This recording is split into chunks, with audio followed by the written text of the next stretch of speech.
Lucky stories Telugu. స్నేహ, వచ్చావా? ఇంకా రాలేదంట అనుకుంటున్నా. ఈ రోజు ఏం పెంట చేసావు? లేదు మంచి దయ్యం, నేను నీ సాయం కోసం వచ్చా ఈరోజు. అవునా? సరే చెప్పు, ఏంటి సంగతి? నాతో అయితే నేను తప్పకుండా సహాయం చేస్తా అని అంటుంది మంచి దయ్యం. అప్పుడు మంచి దయ్యానికి అన్నీ చెప్తుంది స్నేహ. ఒకరోజు ఒక 60 సంవత్సరాల వృద్ధుడు మండుతున్న ఎండలో చెట్టు కింద కూర్చొని బాధపడుతూ ఉంటాడు. అలా ఉన్న అతన్ని అక్కడే ఉన్న స్నేహ చూస్తుంది. స్నేహ నలుగురికి సహాయం చేసే గుణం ఉన్న అమ్మాయి. ఆ వృద్ధుణ్ణి చూసిన స్నేహ ఆయన దగ్గరికి వెళ్తుంది. ఏమైంది తాతయ్య, ఇలా మీరు ఎందుకు ఎండలో కూర్చున్నారు? ఎవరి కోసమైనా ఎదురు చూస్తున్నారా? లేదు తల్లి, నేను ఒంటరిగానే వచ్చాను. మిమ్మల్ని తీసుకువెళ్ళడానికి మీ కొడుకు వస్తున్నాడా? నా కొడుకు ఉన్నా లేనట్టే తల్లి. అలా అంటావేంటి తాత? సరే పద, మా ఇల్లు ఇక్కడికి దగ్గరలోనే ఉంది, ఇంటికి వెళ్ళి మాట్లాడుకుందాం. వద్దు తల్లి, నేను వెళ్ళిపోతా. లేదు తాత, నాకు ఇందులో కష్టమేముంది, రండి వెళ్దాం అని ఆ పెద్దాయనని తీసుకొని వెళ్తుంది స్నేహ. అలా ఆయన్ని తీసుకొని ఇంటికి వస్తుంది. తాతయ్య, ఉదయం నుండి ఏమైనా తిన్నారా? లేదు తల్లి. నువ్వు ఇలా తినకుండా ఉంటే నీ ఆరోగ్యం ఏమైపోతుంది తాతయ్య. ఆగు, నీకు తినడానికి ఏమైనా తీసుకొని వస్తా. ఇక నేను వెళ్తా, ఇక్కడ ఉండి నీకు భారం కాలేను అని అంటూ ఉంటాడు. అవి ఏవీ పట్టించుకోకుండా స్నేహ వెళ్ళి ఆ పెద్దాయన తినడానికి భోజనం తీసుకొని వస్తుంది. ఇలా రండి తాతయ్య, వచ్చి భోజనం చేయండి. నేను చాలా కష్టపెడుతున్నా అమ్మా. సరే, మీరు ముందు తినండి తాతయ్య, అన్ని విషయాలు తర్వాత మాట్లాడుకుందాం అని అంటుంది స్నేహ. ఆ పెద్దాయన చాలా ఆకలి మీద ఉంటాడు. స్నేహ తీసుకొచ్చిన భోజనం చేశాక స్నేహతో ఇలా అంటాడు. నీకు నేను రుణపడి ఉంటా తల్లి. ఇక నేను వెళ్తా, ఇక్కడ ఉండి నీకు భారం కాలేను అని అంటాడు ఆ పెద్దాయన. అప్పుడు స్నేహ ఇలా అంటుంది. ఇందులో ఏముంది తాతయ్య? నువ్వు అలా ఒక్కడివే చెట్టు కింద కూర్చొని బాధపడే అంత కష్టం నీకేమొచ్చింది అని అడుగుతుంది స్నేహ. అప్పుడు ఆయన ఇలా చెప్తాడు. నా పేరు వీరయ్య. నాకు 2 కొడుకులమ్మా. నా పెద్ద కొడుకు పేరు రంగడు, చిన్న కొడుకు పేరు సింగడు. ఇద్దరు ఇంట్లో వాళ్ళ నాన్నకు సహాయం చేస్తూ ఉండేవాళ్ళు. ఒకరు పొలం పనులు చూసుకుంటే ఇంకొకరు ఇంటి పనులు చూసుకునేవారు. అలా ఒకరోజు వీరయ్య అదే ఊరిలో ఉండే తన స్నేహితుడైన ప్రసాద్తో ఇలా అంటాడు. ప్రసాద్, నా పెద్ద కొడుకు పెళ్లి చేయాలనుకుంటున్నా. వాడు నాకు అన్ని పనుల్లో సాయం చేస్తూ వచ్చాడు. ఇప్పుడు వాడి కాళ్ళ మీద వాడు నిలబడగలడు. ఇదే వాడికి పెళ్లి చేయడానికి సరైన సమయము. సరేరా వీరయ్య, నీ ఇష్టం. నాకు తెలిసిన ఒక అమ్మాయి ఉంది, నేను ఒకసారి వాళ్ళతో మాట్లాడతా అని అంటాడు ప్రసాద్. అలా కొన్ని రోజులకే రంగడికి ఒక అమ్మాయిని చూసి పెళ్లి చేస్తారు. ఏమండి, మనం ఇలా ఎన్ని రోజులు చాలినట్టు ఉండడం? మీరు పొలం పనులు చేస్తూ కష్టపడుతూ ఉంటే మీ తమ్ముడు ఇంటి పనులు చేస్తూ ఖాళీగా ఉంటున్నాడు. మీరు మావయ్య ఆ పొలం మీ పేరు మీద రాయమని చెప్పండి అని అంటుంది రంగడి భార్య. అప్పుడు రంగడు, ఏం మాట్లాడుతున్నావు నువ్వు? మా నాన్న నేను ఎలా అడుగుతాను? ఆయన బాధపడతాడు. మీరు అడగకపోతే మా పుట్టింటికి వెళ్ళిపోతా చెప్తున్నా. సరే అడుగుతానులే, అలా కోపగించుకోకు అని అక్కడ నుండి వెళ్ళిపోతాడు రంగడు.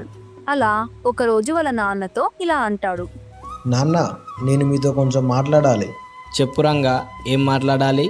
నాన్న, అది మన పొలం పనులన్నీ నేనే చూసుకుంటా కదా, కాబట్టి ఆ పొలం నా పేరు మీద రాయండి. ఏంట్రా నువ్వు మాట్లాడేది? మొత్తం నీకిస్తే మళ్ళీ తమ్ముడికి ఏమి ఇవ్వాలి? ఆ పొలం నా పేరు మీద రాయండి, ఈ ఇల్లు తమ్ముడు పేరు మీద రాయండి అని అంటాడు రంగడు. దానికి వీరయ్య కూడా సరే అని వాళ్ళు చెప్పినట్టే పొలం రంగడి పేరు మీద, ఇల్లు సింగడి పేరు పైన రాస్తాడు. ఏమండి, మనం ఈ ఇంట్లో నుండి వేరు వెళ్దాం. ఈ ఇల్లు మీ తమ్ముడికి రాసిచ్చాడు కదా మీ నాన్న. ఇప్పుడు ఎందుకే అవన్నీ? మీరు నాతో వస్తారా, నన్ను వెళ్ళమంటారా? మనం వెళ్తే మా నాన్న పరిస్థితి ఏంటి మరి? మీ నాన్న మన దగ్గర 15 రోజులు, మీ తమ్ముడి దగ్గర 15 రోజులు ఉంటారులేండి అని అంటుంది రంగడి భార్య. దానికి ఏమి చేయలేని రంగడు సరే అని ఒప్పుకుంటాడు. అలా వీరయ్య రంగడి దగ్గర 15 రోజులు, సింగడి దగ్గర 15 రోజులు ఉంటాడు. అలా ఒకరోజు, అమ్మా, నాకు కొంచెం ఆకలిగా ఉంది, తినడానికి ఏమైనా పెట్టు. నాకే తినడానికి ఏం చేసుకోలేదు, నీకేం పెట్టాలి? మీ చిన్న కొడుకు దగ్గరికి వెళ్ళండి ఈ ఒక్క రోజుకి అని అంటుంది రంగడి భార్య. దానికి అక్కడ నుండి వెళ్ళిపోతాడు వీరయ్య. అలా సింగడి దగ్గరికి వస్తాడు. అరే సింగా, తినడానికి ఇంట్లో ఏమైనా ఉంటే పెట్టు. ఈరోజు మీ వదిన వంట చేయలేదంట. ఉన్నదంతా అన్నగా రాసిచ్చి మళ్ళీ నా ఇంటికి వచ్చి ఎలా అడుగుతున్నావు నాన్న? అని ఇష్టం వచ్చినట్టు మాట్లాడతాడు సింగడు. ఆ మాటలకి బాధపడుతూ అక్కడి నుండి వెళ్ళిపోతాడు వీరయ్య. సుధా, నాన్నెక్కడా కనిపించడం లేదు. మీ నాన్న నేను చేసిన వంట తినడంట, నా చిన్న కొడుకు దగ్గరికి వెళ్తా అని వెళ్ళిపోయాడు అని చెప్తుంది సుధా. దానికి రంగడు మౌనంగా అక్కడి నుండి వెళ్ళిపోతాడు. అలా కొద్ది రోజులకు రంగడు కూడా వాళ్ళ నాన్నని పట్టించుకోవడం మానేస్తాడు. అలా ఇద్దరు కొడుకులు దూరం పెట్టడంతో ఆయన ఇంటి నుండి వెళ్ళిపోతాడు. అలా నా కొడుకులు నన్ను దూరం పెట్టారు. మీ ఇద్దరి కొడుకులకి నేను ఒక గుణపాఠం చెప్తా. వద్దమ్మా, వాళ్ళు నా వల్ల బాధపడడం నాకు ఇష్టం లేదు. లేదు తాత, మీరు నాకేం చెప్పకండి, నేను వాళ్ళ సంగతి చెప్తా. వాళ్ళకి ఎలా అయినా సరే బుద్ధి చెప్పాలి అని అనుకుంటుంది స్నేహ. అక్కడ నుండి తన స్నేహితుడి దగ్గరికి వెళ్తుంది. వెళ్ళి మంచి దయ్యాన్ని పిలుస్తుంది. స్నేహ, వచ్చావా? ఇంకా రాలేదేంట అనుకుంటున్నా. ఈ రోజు ఏం పెంట చేసావు? లేదు మంచి దయ్యం, నేను నీ సాయం కోసం వచ్చా ఈరోజు. అవునా? సరే చెప్పు, ఏంటి సంగతి? నాతో అయితే నేను తప్పకుండా సహాయం చేస్తా. అని అంటుంది మంచి దయ్యం. అప్పుడు మంచి దయ్యానికి అన్నీ చెప్తుంది స్నేహ. అలా ఇద్దరూ కలిసి సింగడి ఇంటి దగ్గరికి వెళ్తారు. అప్పుడు మంచి దయ్యం ఇలా అంటుంది. స్నేహ, నువ్వు ఇక్కడే ఉండు, నేను ఈ సింగడికి బుద్ధి చెప్పి వస్తా. అని ఎవరికీ కనిపించకుండా మాయమవుతుంది మంచి దయ్యం.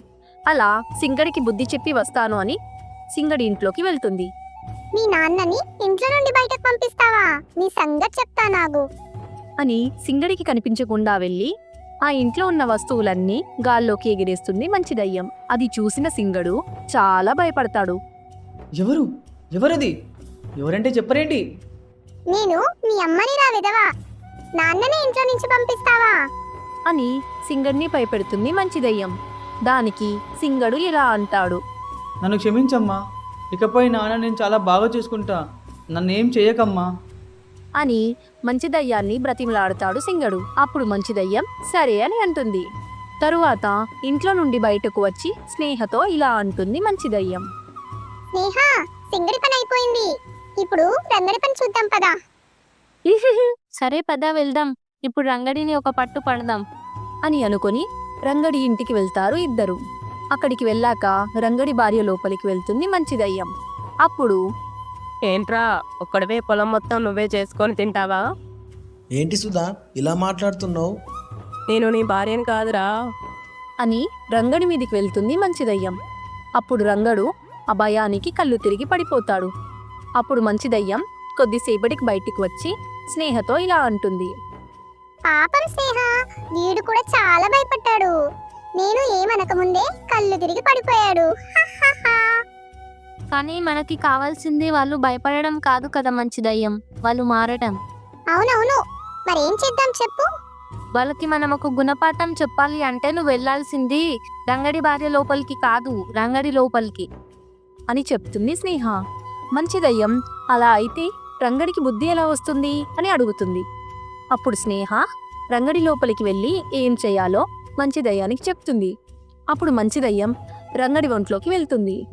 ఏమే, ఎక్కడ ఉన్నావు? ఇక్కడికి రా. ఏంటి ఈరోజు నోరులేస్తుంది? నోరేంటి, చెయ్యి కూడా లేస్తుంది. అని రంగడి లోపల ఉన్న మంచి దయ్యం రంగడి భార్యని కొడుతుంది. దాంతో రంగడికి పిచ్చి పట్టిందనుకొని రంగడి భార్య ఇల్లు వదిలి వెళ్ళిపోతుంది. అలా కొన్ని రోజులకు ఊర్లో అందరూ నాకు పిచ్చి పట్టింది అనుకుంటున్నారు, నాకంటూ తోడు ఎవరూ లేరు అని బాధపడుతూ ఉంటాడు రంగడు. అలా రంగడికి పిచ్చి పట్టిందన్న విషయం ఊరి వాళ్ళ నుండి వీరయ్యకు తెలుస్తుంది. అప్పుడు వీరయ్య రంగడిని కలవడానికి వస్తాడు. రంగా, ఇలా ఉన్నావేంట్రా? ఎలా ఉండేవాడివి ఇలా అయ్యావు? నాన్న వచ్చారా? మీరు కూడా రారనుకున్నాను. నా భార్య కోసం నేను ఎన్నో చేశా, కానీ అది నాకు పిచ్చి అని నన్ను వదిలిపెట్టి వెళ్ళిపోయింది. ఈ ఊర్లో వాళ్ళు కూడా నాకు పిచ్చి పట్టింది అనుకుంటున్నారు నాన్న. ఒక పిచ్చివాడిని చూసినట్టు చూస్తున్నారు. నువ్వు పిచ్చివాడివి అయినా బుద్ధిమంతుడివి అయినా నువ్వు నా కొడుకువిరా, నిన్ను ఎలా నేను వదిలిపెడతా? అని రంగడిని దగ్గరికి తీసుకుంటాడు వీరయ్య. అప్పుడే సింగడు కూడా అక్కడికి వస్తాడు. నన్ను క్షమించండి నాన్న, మిమ్మల్ని ఇంట్లో నుండి పంపించనని అమ్మ నన్ను కొడుతుంది. మీరు ఇంటికి రండి నాన్న, మనం అందరం కలిసే ఉందాం అని అంటాడు సింగడు. అప్పుడు అక్కడికి స్నేహ మంచి దయ్యం వస్తారు. చూసావా రంగా, నీకు పిచ్చి అని నీ భార్య నిన్ను వదిలేసి వెళ్ళింది.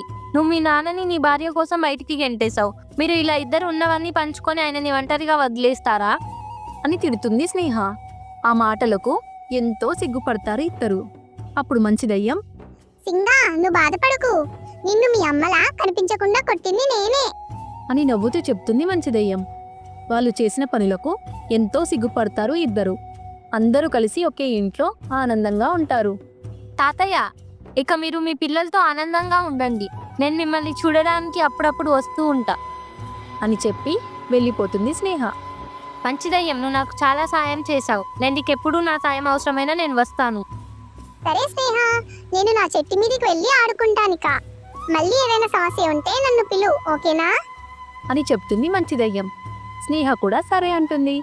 మంచి దయ్యం చెట్టు మీద కూర్చొని కాళ్ళు ఊపుకుంటూ ఆడుకుంటూ ఉంటుంది.